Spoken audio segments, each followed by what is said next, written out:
passamos a nos ver, obrigatoriamente sofreu uma transformação. Certo? E é uma transformação de alta qualidade. Porque agora, aquela indagação que eu fazia, de onde eu vim, eu já sei. Para onde eu vou, eu já sei. O que será que eu fiz? Olha o que está se passando na sua vida hoje, que você vai poder entender. Certo? Então, isto, obrigatoriamente, muda o meu compromisso comigo. Então, se até aquele momento eu tinha esperança de que um determinado ato que eu pudesse realizar em extremes me salvaria, né? Eu estou falando da crença católica porque era a crença de gente preponderante no momento, embora o protestantismo já estivesse aí nessa ocasião quase 3 séculos de existência, mas o que preponderava era a Igreja Católica, até pela força dessa instituição política, muito mais política do que religiosa. Agora, nesse século XXI, está começando a se tombar um pouquinho, né, mais para o religioso, mas isso é um processo que leva tempo. Não nos cabe criticar, nem julgar nenhuma outra forma de crer. Mas eu começo a entender o seguinte: então, não vai ser um ato que eu realize em extremos que vai me salvar. Porque não existe lugar para onde ir. Quer eu seja salvo, quer eu seja condenado. E não existe condenação. E nem existe salvação, porque Deus não é um juiz. Ele é um Pai. Vocês percebem por onde nós estamos trilhando? Então eu começo a me tornar mais responsável por mim mesmo. Ou seja, eu estou mudando minha filosofia de vida, como consequência daquilo que eu aprendi com a doutrina espírita. Então, entenderam por que ela tem consequências filosóficas? Certo? E nesse mudar a minha maneira de ver a mim mesmo, a principal mudança, o substrato de tudo é: eu sou um espírito eterno. Você também é e todos são.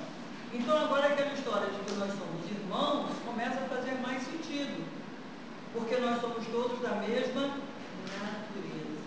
Nós saímos todos do mesmo processo. Nós somos todos filhos do mesmo Pai. Então, ao ver aqueles que me cercam com mais fraternidade, porque se eu começo a entender que ela é minha irmã, eu estou começando a ter em relação a ela uma emoção de fraternidade. Eu começo a me ligar a ela e a todos de uma maneira diferente. Mesmo que a gente só conviva 1h30 por semana na terça-feira aqui, mas a maneira como nós estivemos convivendo está permeada por esta ideia de que nós somos espíritos iguais. Nós somos absolutamente iguais. Então isso acaba me aproximando dos que me cercam, acaba me fazendo retificar a ideia de Deus, ou seja, passa a ter também consequências de que natureza? Religiosas. Certo?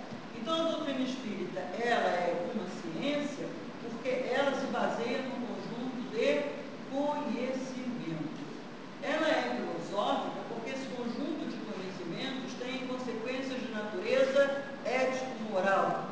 E ela é religiosa, ou tem um cunho de religiosidade, porque também trabalha alguns aspectos de compreensão sobre a nossa criação e sobre a nossa irmandade. Me fiz entender? Aí nós voltamos aqui no livro. Temos tempo? Temos. O último parágrafo, porque eu vou passar uma lição de casa para vocês, em cima dele, tá? O último parágrafo da página 26 diz assim: em o Evangelho segundo o Espiritismo, assinala ainda Kardec, o Espiritismo é a ciência nova que vem revelar aos homens, por meio de provas irrecusáveis, a existência e a natureza do mundo espiritual e as suas relações com o mundo de fora. Ele nos mostra não mais como coisa sobrenatural, porém, ao contrário, como uma das forças vivas e sem cessar atuantes na natureza, como a fonte de uma imensidade de fenômenos até hoje compreendidos, e por isso mesmo relegados para o domínio do fantástico e do maravilhoso. A tarefa é: vocês vão definir sobrenatural, fantástico e maravilhoso.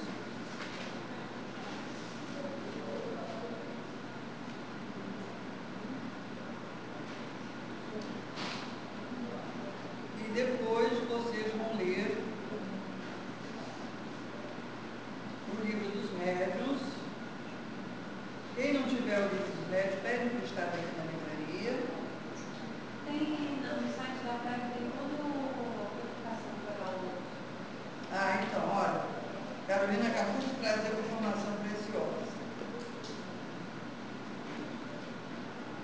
Eu acho que é capítulo 2. Espera É só. o capítulo do contrato do maravilhoso. Do É capítulo maravilhoso. 2. Pronto, isso, obrigada. Vocês vão ler o capítulo 2 do livro dos médiuns, e aí vão dizer por quê que a doutrina espírita tirou qualquer possibilidade de sobrenaturalidade, de coisa fantástica ou de coisa maravilhosa. Entenderam bem? Nós estamos dizendo aí que Kardec tirou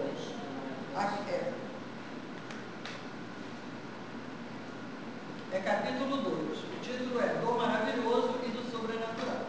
Então vocês vão ler esse capítulo e vão dizer por que os espíritos não tem nada de sobrenatural a isso ligado. Não representam nada fantástico e nada maravilhoso. Tá bom? Para isso vocês vão ter que definir essas palavras, depois ler o livro dos médiuns, capítulo 2, para entender, e em seguida acabar com a questão da sobrenaturalidade. Ok? Fazendo a terça-feira passada, você deu umas perguntinhas para nós, e realmente eu já tinha escrito aqui sobre. Agora, eu vou ler de novo, porque você só pediu do maravilhoso sobrenatural. Mas agora você também está dizendo do fantástico. Então eu vou rever isso para fazer a definição completa. Então vamos continuar. O item 2 do nosso roteiro é: qual é o objeto do Espiritismo?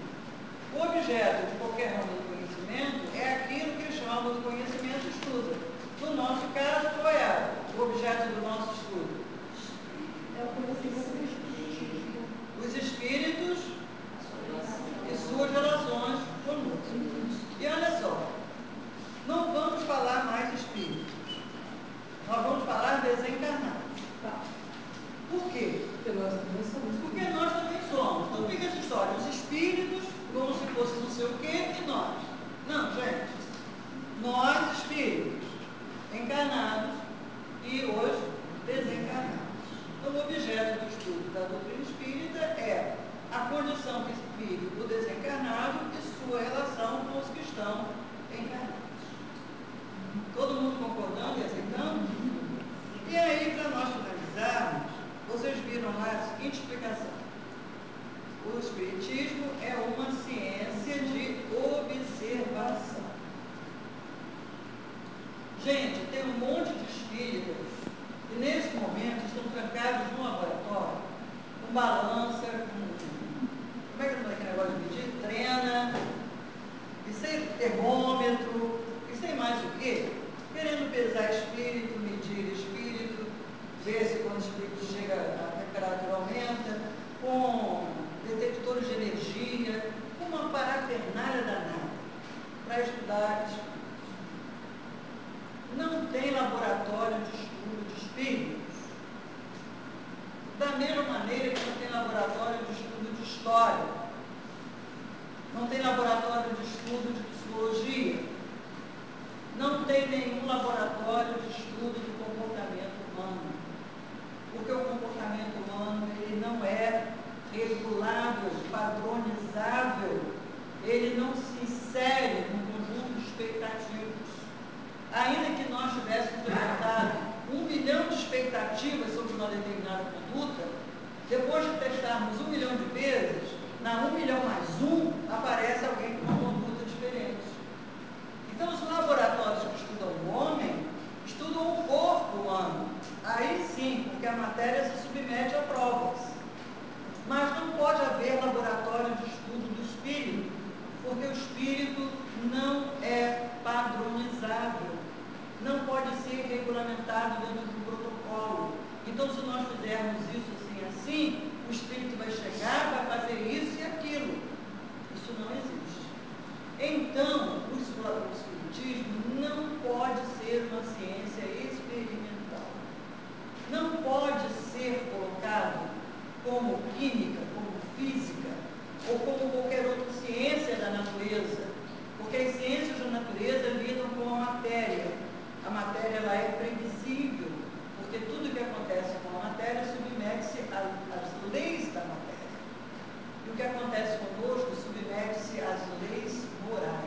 como nós dissemos 5 minutos atrás, cada um de nós segue a sua própria moral.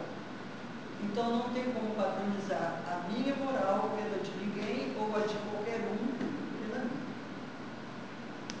O que faz a história? A história olha os fatos. Olha. Tanto que é difícil. Nós somos protagonistas da história. Mas nós não sabemos que história nós estamos escrevendo. Porque nós ainda não observamos com distanciamento o conjunto de fatos nos quais nós estamos inseridos. Eu tenho certeza que dentro de 50 anos, talvez menos, já que hoje tudo acontece muito rapidamente, as 5 últimas décadas do século XX vão ser tidas como a gente não viu a Revolução Industrial, estudamos isso, vão ter tido como revestidas de um caráter revolucionário. Porque o que se passou na colheita de conhecimento pela humanidade nesses 50 anos finais do século XX, jamais foi igualado em nenhum momento da história, jamais.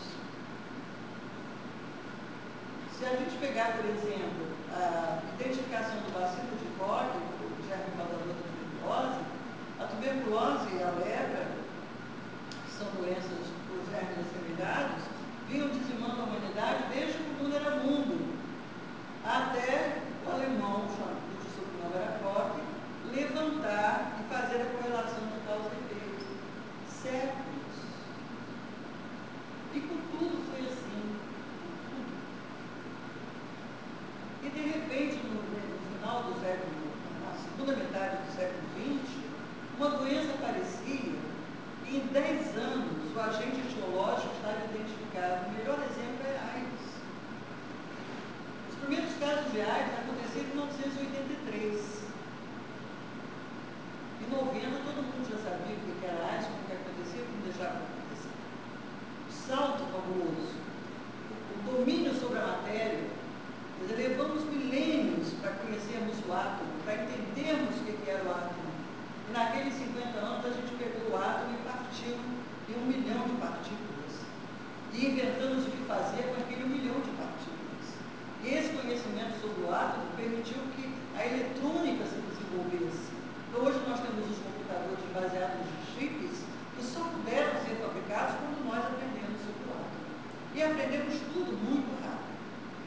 Então, esse final do século XX, esses últimos, a segunda metade, a história um dia fará deles, dará a eles um cunho revolucionário no surgimento do conhecimento, na relação do homem com a natureza, com o mundo que o cercava, no domínio do homem sobre a natureza.